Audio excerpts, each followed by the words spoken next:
Welcome to this week's Teacher Devotion. Today I want to talk to you about a mistake I made the first year that I was in the classroom and what I learned from it.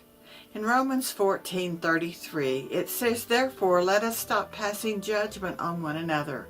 Instead, make up your mind not to put any stumbling block or obstacle in your brother's way." I learned this valuable lesson during my first year of teaching.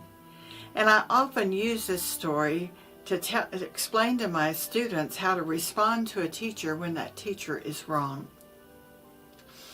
I was busy just rushing around the classroom trying to get my goals accomplished before the day was over. And as I was walking down the aisle, I saw this young man who appeared to have gum in his mouth. Without asking a question or hardly stopping to speak to him, I said, "Dan, you have gum in your mouth. You have a detention." And I just continued on my way to the front of the classroom to write down his detention. Dan sat quietly, and he waited for an opportunity to speak with me.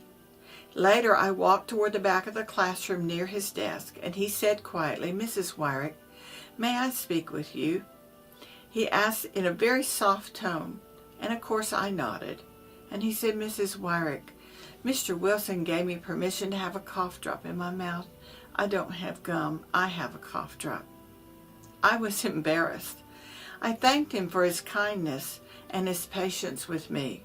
And of course, I quickly removed the detention. I was guilty of an assumption. I told him what he had done rather than ask him if he had gum in his mouth. Although this gives a great example of how to appeal respectfully to a teacher, it also is an example of how not to approach a student who appears to be disobeying.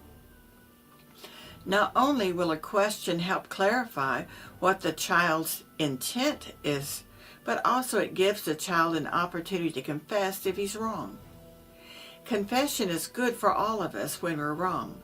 But we also need the opportunity to explain ourselves when we're misunderstood. Do not get too busy to deal with negative situations in a proper manner.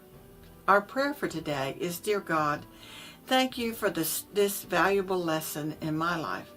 Remind me not to pass judgment on students when I don't have the details of the situation."